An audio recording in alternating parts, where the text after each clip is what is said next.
जय हिंद। आज हम लोग देखने वाले हैं भाषा किसे कहते हैं, भाषा के मुख्यतः भेद और भाषा के मुख्यतः भेद के परिभाषा के बारे में देखेंगे।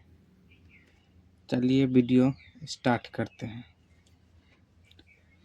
तो पहले देखते हैं हम लोग भाषा, जिसको इंग्लिश में कहते हैं लैंग्वेज। क्या कहते हैं इंग्लिश में? लैंग्वेज। भाषा किसे कहते हैं? उत्तर: जिस माध्यम से हम अपने मन की बात दूसरों तक पहुंचाते हैं उसे भाषा कहते हैं। हम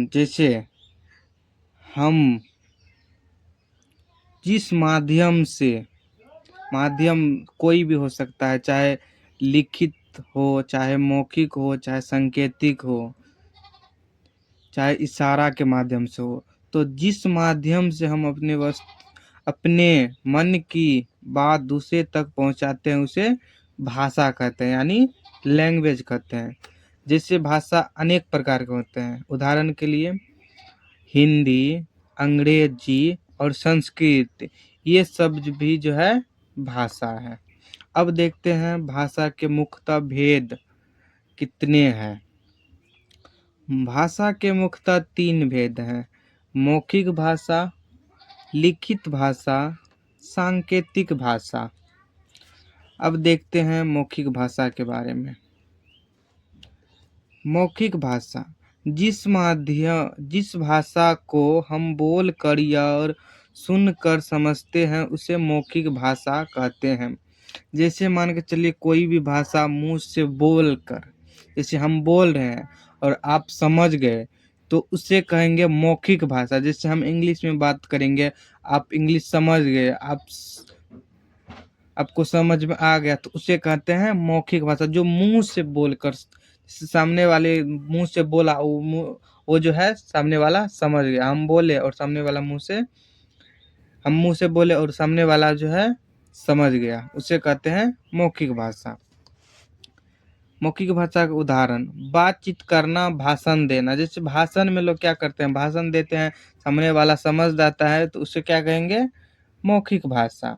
जैसे बातचीत करता है तो नॉर्मल बातचीत करता है तो बातचीत में एक दूसरे का भाषा समझ जाते हैं तो उसे क्या कहते हैं? मौखिक भाषा।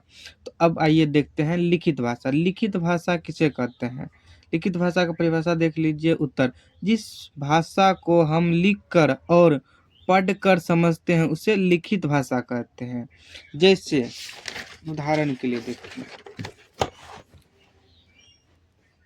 जैसे मान के चलिए पुस्तक हम जो पढ़ रहे हैं तो उसमें जो पढ़ रहे हैं उसको समझ पा रहे हैं कि नहीं समझ पा रहे हैं, उसे कहेंगे लिखित भाषा। जैसे पत्र किसी को लिखेंगे, जब तक हम खुद नहीं समझे रहेंगे पत्र में क्या लिखना है नहीं लिखना है, तो तब तक हम कैसे लिख पाएंगे? तो इसीलिए जो है लिखित भाषा कहने का मतलब जो हमको आता है, हम समझते हैं और दूसरे को समझा सकते हैं, उसे हम कहेंगे लिखित भाषा। जैसे समाचार न्यूज़पेपर हम पढ़ते हैं, समझ जाते हैं और सामने वाले को भी समझा सकते हैं तो उसे कहेंगे लिखित भाषा।